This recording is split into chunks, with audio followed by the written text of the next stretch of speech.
Good morning, and welcome to the sixth edition in our podcast on healing, trauma, grief, and the human condition. My name is Ray Pagentini, founder of Hope House, and today we're going to talk with Dr. Mike Swadwick about grief, trauma, and a few other items.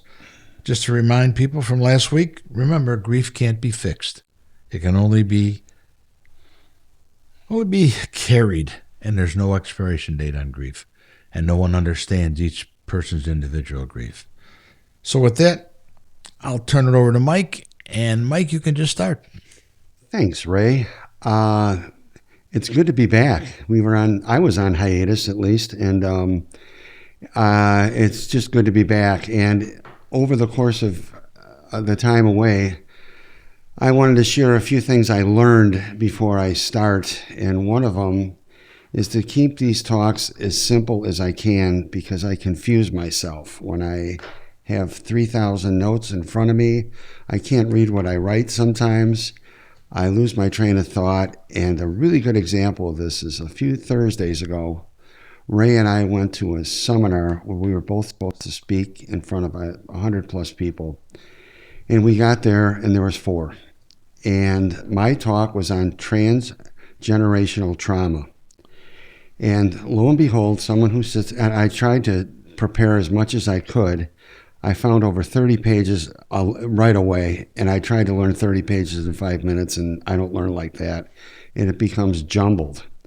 So I start to talk, and this lady sits down, and her name is Dr. Phyllis K. Peterson, and she's an expert on transgenerational trauma.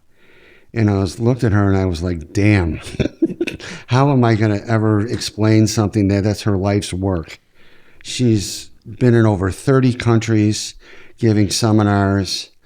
I didn't even really know what transgenerational trauma was, except it was akin to like the children of World War II concentration camp people. And then we got into, did my mom transfer her trauma to us? I never even heard of transgenerational trauma until that point. So I tried to get out a sentence, and I just started stammering. I couldn't concentrate at all. And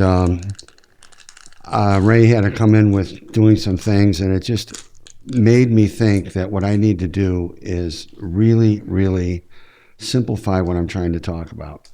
And so today I'm not going to talk about transgenerational trauma, and we'll stick to what we're trying to do here. And the second thing I wanted to bring up was a disclaimer, so to speak. Ray and I, between the two of us, have over 90 years experience in this arena, let's say. My dad passed when I was 6, and so that's 63. And prior to his passing, there was the domestic violence, the abuse in our house. So maybe had a few more years here and there. And then Ray's been in the counseling business for 40 plus years, whatever. So that's more than 90 already. And we're sharing our experience. That's the only thing that's my goal, is to share my experience so you can maybe say, that's me too. That happened. I feel the same way. Because there is no way, as Ray introduced, there's just no way that it's your trauma, it's yours. And it's not going to take, it didn't take a day to get there, and it's not going to take a day to leave. It's like training for a marathon. You just don't, well, some people can, but I couldn't. I ran a marathon, and I trained for 16 weeks in a row every day. Metaphorically, it's the same thing with healing, I guess you might say. So given that, I just wanted to say that we're not snake oil salesmen. We're just two people talking about our experiences and trying to help people, And the other thing I said one, but there's 2. I read this book called Women, and it's about nurses in Vietnam and the post-traumatic stress they suffered in their experience in Vietnam. It was incredible how when this woman got back, she got spit on. She was a baby killer, the whole thing. And then they had a 4th of July celebration at her park where she lived, and she had to run away because she heard fireworks. And it just really enlightened me on the various types of trauma. the various types of post-traumatic stress. And without being it's not a spoiler alert, she goes to a psychiatrist near the end of the book, and he said, the trauma is yours. That was the big lesson I learned. The trauma is yours. It's nobody else's. Own it. And the woman I just talked about, in her piece that I read, she said that you own your trauma. Your trauma doesn't own you. And therefore, you're like in control. And I think that's true. And if you look at it through that lens, it helps. Because, we just talked prior to our broadcast here about various things that have happened to each one of us. And we couldn't help it. Yet, if we own it and talk about it and try to heal and get better and learn about it, it's a lot more freeing. And that's one of the things I learned. And the other thing the book taught me was you will never be the person you were prior to the trauma. So don't even try to be that person. Don't think through therapy you're going to go back to being a senior in high school. If something happened to you when you were 19, you want to be that carefree guy that was driving around listening to music in your car. You're never going to be that guy. So you have to work from the trauma. That's the new person you have become, and that's who you need. That's who needs to heal. So, hooray for me! I got through that without confusion, I don't think. And Ray wanted to ask me some questions, and he said I talk better off the cuff than I do when I'm prepared. And that's really true. But the first question was, how did I get better? Was that the question? What did you do to get better? Well, the first thing I did was I knew all along something was off in me. Something was just not right. I would get a feeling in my stomach. I might get a headache. I felt that everyone was better than me, and I didn't know why. I was a pretty good softball player. I wasn't like, I could get good grades. I could do all that stuff. I still felt like something was wrong. And so finally, in 1990, after my divorce, I really thought something was wrong. And so I went to therapy, which I think I discussed this in prior episodes. And that was the beginning for me. I needed to learn about myself.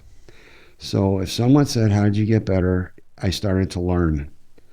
And I started to learn that the way I felt wasn't unique to me. A lot of people feel that way. Or that's what I learned. The other thing is my dad's suicide was a big deal. I just always thought, well, no, my dad's not here anymore, big deal. It's not true. It was incredibly traumatic for me as a little boy.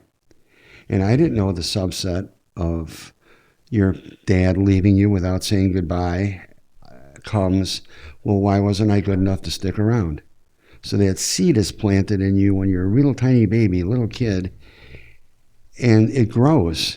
And if you don't have the gardener come and pull the weed out, it strangles you. So from that point on, learning about the fact that I had nothing to do with it, or I didn't think I had anything to do with it, it was very freeing. But then that's only the learning process only began when I went to therapy, and I went for 6 years and on and off. And finally, after the 6th year, this woman therapist I had said, I can't help you anymore. You have to do this next step. And it was called Warriors. And it was a men's weekend with people who, the object is to break you down and build you back up again. So I had to tell my story in front of 35 guys. I cried like a baby when I told my story, but it was the first time I ever talked like that in my life. And I was, do the math, I was born in 1954, so I was 40-something years old. And now it's starting to come out. And so then we would keep going to what was called iGroups every Monday. And then I went to something called Path to Spirit, and that I continued on. And then one day I decided to go back to school, without getting too wordy here, and I got a master's in reading, and I started learning about child development. So it was really, not only did I learn about reading, I learned about how kids learn when they're 7 and 8 years old and how impressionable they are, which I never knew. So that was a grand learning experience. I ended up getting my master's and moving on to, and I learned more about child development. And there's a guy named Piaget, and he has something called the theory of cognitive development. And I saw myself written on the page before I read it. It was incredible. And that made me want to keep going, made me want to keep learning. And it's been a process. It really has. But again, I always looked at myself now, especially, I went back to school as an adult twice. And I know I'm a lifelong learner. And this experience that we're going through right now and meeting Ray, who made it okay for me to talk like this. Because when you're with some people who don't understand what I just talked about, they look at you like you're nuts. They don't understand anything what you're saying. And then you get the proverbial get over it. What's the big deal? His dad died. What's the big deal? Well, he didn't, because I didn't know to say, first of all, shut up. And second of all, that trauma was mine. And so that was the beginning of how I got better. And it's an ongoing process. And one of the things that scares me about talking to people who maybe haven't started doing this, excuse me, it seems overwhelming, but it depends on how you look at it. Because somebody said we're all works in progress, and that's true. So I'm a continuing work in progress. I learned every time I talk to Ray, and I think every time he talks to me, I learn something new, and I love that. It's like when you think you know everything about baseball, and you sit with a baseball coach, and he tells you 10 things you thought you knew about, you didn't know anything about. It's incredible. So that was my little thing, not my little thing. That to answer that question, that is how I started to get better. And in my mind, I continue to get better. And I'm working at becoming the best version of myself. I try to do that every day. And my wife helps me. My daughter helps me. I found people. The next question is about tribe, maybe, did you say? Or no, next question was, why does getting better feel so lonely sometimes? Because grief makes one lonely in many ways that people never know, or you've never known. So here's my deal. I stayed friends with everybody from high school up until young adulthood, or adulthood now. And I developed a certain persona within that group. And that persona was someone who would do self-sabotage, self-deprecation, and I didn't like myself very much. So I molded this personality to that perception of who I thought they thought I was. And after a while, I was like, holy cow, this is not, everything I say, someone makes fun of me. Every time I made an unbelievable catch in a softball game one time, and I came to the bench and no one said a word to me. And I said, wasn't that a good catch? And they just, whatever they said. And that stuff really started to bother me. And here I go to therapy. I'm the only one I know that goes to therapy. I'm the only one I knew in this group that went to Warriors and tried to do all this self-help. And I felt myself start changing when no one around me was. And that is horribly lonely. And what I started to do is I started to be friends with the Warrior guys because they knew where I was coming from. They knew what I was talking about. But as a friend of mine told me one time, everything has a life.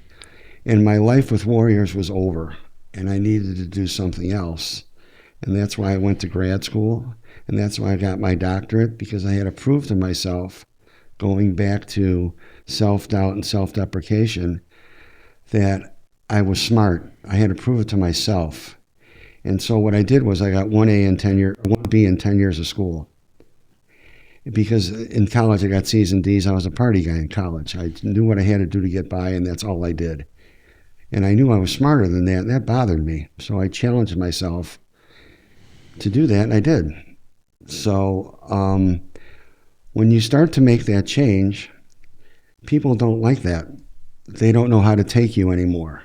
Like if I would finally argue about something after just saying, okay, they didn't know what to do with me. Oh, Mr. Cocky. Oh, look at you. And I'm like, what are you talking about? You know, I had a business with 7 guys. I was doing really well, and I don't even think they knew what to do with that guy. You know, I got my doctorate, and somebody said, oh, there you go, talking about that doctorate again. And I'm like, I just did the best thing I've ever done in my life, and that's your response? So I had to get away from that. And by getting away from that little Jedi warrior person I thought I was outside that circle all by myself. And then I had to find people who were like me, who could accept me for who I am, and then move on from there. And that's also very scary because now all of a sudden, what do you mean I'm smart? What do you mean I'm funny? What do you mean this? What do you mean that? And it's very new. How do I trust that? I don't trust anything anyway. So now all of a sudden you walk into my life and you're telling me all these good things about me. And how am I supposed to believe that? Ray says stuff to me and I hang up the phone and I go, yeah, right. That's a habit that's hard to break. What's that? You'll say something to me about, even before we got here, you said, I'm just going to ask you questions. You give really good answers. There's a part of my brain that's still alive that says, no, I don't. And I got nervous when you said that. And I saw your body language change in the chair. What am I going to do? Talk about the Cubs? So talk about the changes and how you made the changes in your own address book. That's what grief does and trauma does. It makes changes in our address book. I had to find, it was the old axiom, I had to find a new tribe. And I had to make a conscious effort to look for people. And one of the first things I did was I realized when I went to my grade school in Chicago, right by your house, ironically enough, I met a lot of really good people. And we grew up together. And I found that I got away from my roots, so to speak, my base neighborhood people. So we had a class reunion, and I started talking to some of these guys, and they remembered me as Mike, the 8th grader, the funny guy, the altar boy president, and all this other crap I did in grade school. And we were really good friends, and we started talking about that, and then they started asking me about my life, and I was able to talk to them without any, with me, no self-deprecation. I felt at home with these people. So I started hanging around with them. And through that, I met more people. And then I met my wife, and we had gone out in 1980 and broke up in 1981 and got together in 2012 or whatever year. I can't remember the years. I'm just for conversation's sake. And she's telling me all these nice things about me. And the first thing I said to her when we broke up is, I wasn't ready for you. When I saw her again after we broke up, I wasn't ready for you. It never would have worked because of the way I felt about myself. And I met people who really, really liked me over the course of this time I'm talking about. I didn't believe them. And what I did believe is someone made fun of me, or if I would almost invite deprecation through what I did. I would make fun of myself. I was like Rodney Dangerfield before there was one. And someone even came up to me one time. They said, why do you talk about yourself that way? And I just thought it was a way to make friends. So that was step one. Now I don't hang around with those people at all anymore. Well, that's the tribe of the concept in grief they call the tribe of after. After death, after the loss, and after everyone has moved away. That sounds terrible. What kind of stuff did you do to try to find those tribes? Or did you just self-isolate? Because finding that tribe for you hits on a very, very important point, which I think drives your whole persona, is validation. Yes. I didn't even know what validation was. I didn't know.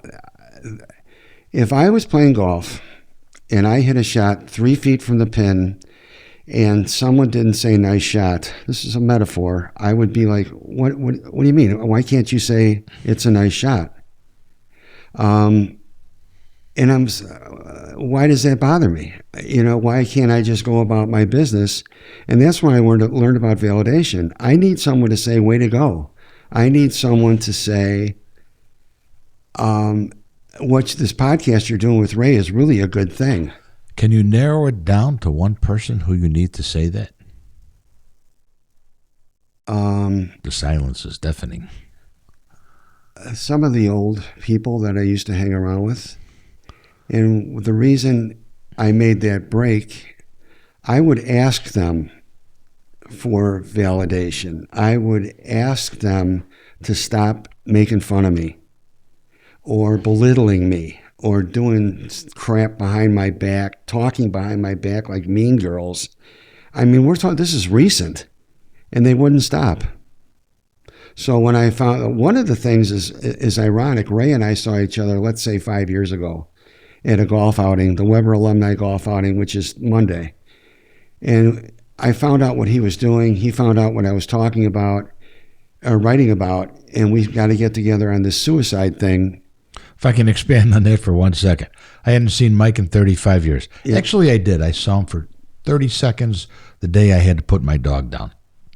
He was going into the vet's office. I was coming out. Hi, Mike. Haven't seen you in 35 years. How you been? Wanted a car in tears. So I see him at the golf outing 15 years later, maybe. Yeah. And haven't seen each other, talk, no friends connection with, whatever. And he grabs my arm and goes, hey, I got to talk to you about suicide. And all the tables around us sort of got silent. Yes. And all the eyes are on us. And I said, yeah, whatever you want to talk about it, give me a call. And that's what started this on this path, which is really interesting. Given what I just told you, I didn't call him for a year. Because he was scared to death. I was scared to death. Ray was a really good athlete. Ray had his personality in high school, and I didn't see him. He's still got it, this thing, and I can't describe it. I just say Ray's from Chicago, and people who are from Chicago understand Ray. I go, he talks like he's from the city, and he does. I can't explain it. So I go, how the hell am I going to talk to Ray about this when he's been at Barrington all these years and he's been this and that and every title and every honors that's been bestowed on? No way. But gradually, I started to get over that. And then I don't even know what the last time was that we actually started doing this. And that was because I was able to talk to you. And that was because he said nice things to me. And I believed him. I believe you. And we might get in these little minor squabbles about something. And we were at a sweat lodge, and something happened at the sweat lodge. And I said, when you talk to me that way, it makes me feel this way. And I told him after that, you don't know how hard that is for me to say to somebody. But I can say it to him. That's why I know I trust him. And he just says, okay. He doesn't say you're a big baby. He doesn't say get over it. He doesn't say you should go see your shrink again, all of which is what I've heard when I confront somebody or when I have an opinion I have a lot of opinions that are against the grain. I've always been a rebel, and I like the fact it teaches me to think outside the box, and that's what I like about that alternative thinking. And that's what we're doing here is it's really, what did I say about the stigma of, like, even the two tables. We say the word suicide at a Weber golf outing where half the people are in the bag anyway, and it still makes them quiet. It's still, I talked to somebody in Minnesota. What are you doing? I got this podcast. It's about trauma. Crickets. Nobody wants to talk. And it's the fear, getting back to what you asked me, it's the fear of getting outside of yourself and maybe changing and maybe realizing you're way more vulnerable than you think you are, which would lead us into another topic called the great imposter. You don't want that to come down. You don't want people to see who you really are. And I think many, many people have that imposter syndrome. They just don't want to acknowledge it, but they do. I have this. Talk to me about the self-sabotage. Every time you get near a little bit of validation, you would self-sabotage.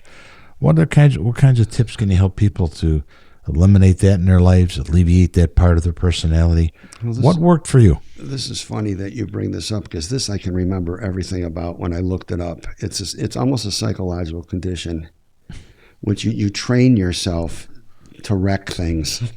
and wreck is a metaphor. So, for example, I am at Weber High School. I first get there. I'm a young guy. I'm full of vim and vigor. I knew who the Rolling Stones were. I knew who all the bands were that these kids listened to, and they would relate to me. And I got very popular. And This is as a teacher, right? yeah, first year as a teacher. And the principal called me in. And of course, my classes were loud. I was having classroom management. And see, even that statement I just made is a bit of self-sabotage. I was really good at what I was doing. He told me, he goes, "You're a natural." He goes, "I've never seen anybody like you. How you can walk into a class and these kids love you." And Ray will see it tomorrow, Monday at the golf outing. There's kids who remember stuff I did in my class 40 years ago. Remember Friday was newspaper day, read the paper day, current events day. And I said, that's because we always went on Thursday nights. And I was too whatever to teach. And they laugh now, the war's over. But I didn't believe that principal when he told me that. I said, there's no way. And so then I started coaching, and one of my first baseball games, ironically enough, was against Ray's team. And I was so afraid to play because I thought they were going to kill us, that Ray was such a better coach than I was. There's no way my kids can compete with his kids. We lost, but it wasn't 100-0. It was like 5-2 or something. But that self-sabotage, then I get a job at Highland Park. I'm running with the big dogs, education-wise. It's one of the best high schools in the country, and I'm teaching there. And the superintendent comes up to me in the hallway, and he goes, "I hear you're really good. I heard you're really doing good things in the classroom here." And I said, "Who paid you to say that?" Again, not accepting the validation. Jesus, I'm like, are you nuts? I mean, I can remember that like it just happened. How can I have said that? But that's the mindset I'm trying to promote here. When you think like that, that's who you are. You don't deserve anything. Anything that good happens is strictly luck. You didn't do it. The fact that I was booked for a year in advance in my painting company was lucky. It wasn't the fact that we were really good painters. And that gets really old after a while. And then when you're doing that, I can think of 1,000 more circumstances. Like, you always come up with an excuse or a reason why you weren't good. It rained that day, so that I went to Northeastern for my master's program, and I got all A's. Well, Northeastern's not that good of a school. I got all A's in my doctorate program. National Louis, they let anybody in National Louis. Anybody who's got $1 can get in there. And I'm like, really? And so as far as validation goes, I met with my dissertation chair after 10 years, and we talked about what a grand experience we had and how my work is so important. And the difference between then and now is I believe her. And how I know I believe her is I'm sitting here right now. And I didn't stammer once. So, a lot of ways to heal. Again, you can't fix grief. You got to live with it. You got to carry it. But expand a little bit about the importance of music in your life over the years. I've always really, really liked music. I remember going back to 8th grade, and when we were in 8th grade, you either had to like the Beatles or the Rolling Stones. You couldn't like both. And we used to listen to Beatle records. We used to guys' houses. We went to a friend of mine's basement, and we would add all the 45s, and I just liked the way it made me feel. And then in 1971, I went to see Rod Stewart before Maggie May even came out. And Do You Think I'm Sexy and Hot Legs and all that other, it was unbelievable. And I went there, and I didn't smoke pot, but the whole place reeked of marijuana. And I saw how much fun everybody was having, regardless of the drug. And I said, I got to be a part of this. And I started going to concerts from then on till now. We were going to one Sunday night. And music is therapeutic to me. It's in my DNA. It makes me feel better. And I took a poetry class in my reading program, and I don't read poetry. So what I did was I picked songs, and I said songs are poetry, except they're to music. So I had no problem picking 10 songs, and they all resonated with me. There's one song called Standing on the Moon, and the line goes, there's a lovely view of heaven, but I'd rather be with you. And I said, if I could only meet someone that I could say that to. and it was my wife now. But then Judy. Yeah. I had Judy. I couldn't have it. I don't know if it's inexplicable how when you ask that question about getting better, you're leaving the old you. It's like you're metaphorically looking at it. There you are in the doorway. You're crying because you're not going to be that guy anymore. You are, but you aren't. You're not going to let people make fun of you anymore. You're going to stand up for yourself. You're going to go to school and do well. And that when you are in that mindset, it's harder than heroin to quit. Or, well, cigarettes. I never did heroin, but I smoked cigarettes. And that quitting cigarettes was the hardest thing I've ever done in my life in terms of addiction. This is probably right up there now that we talk about it. Why did you do that? Why did you out with a girl who was so mean to you? Because that's what I thought I deserved. I justified it like Judge Judy. You know. What takeaways would you want people to walk away with today from our conversation, discussions? You hit on a lot of good things, but if you could just summarize it to one or two little, maybe three things, where if someone's sitting there depressed because of the grief, really struggling to get through each day because it is a battle, what could you give them for hope? I think don't be afraid to get help, and I'm not sure what that looks like. Because I'll meet 10 people, and 7 of them say they can't afford therapy. I was broke as a joke, and I never missed therapy because people made deals with me, or I trade painting work for a therapy thing. And don't be afraid, because it seems so overwhelming when you're walking down the Oz thing and you're following the yellow brick road and the castle seems Emerald City seems so far away. Well, it's truly like you can't run a marathon unless you run the first step. So my takeaway would be, and the second one is you're not nuts. That was a big one with me. I thought I was literally a lunatic because of the way I thought. So that would be the second one. And if you're afraid of therapy and you're afraid of talking to people, just read or even work out or play music. Find some time to just have a minute. Because music, when I painted houses for over 20 years, and I listened to music 8 hours a day for 20 years. So I thought, I feel like I'm well versed in the area. I don't know hip hop or anything like that, but in my area of it's in your genre, you're the expert, exactly. Yeah, and so I find things that I can relate to, and that helps.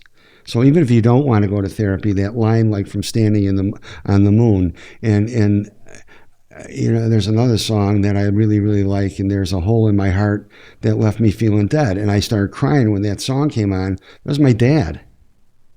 He left me feeling dead because he took off. That's what I was getting back earlier, but you answered a different way, which is fine, but I thought the validation you're always looking for is from your dad.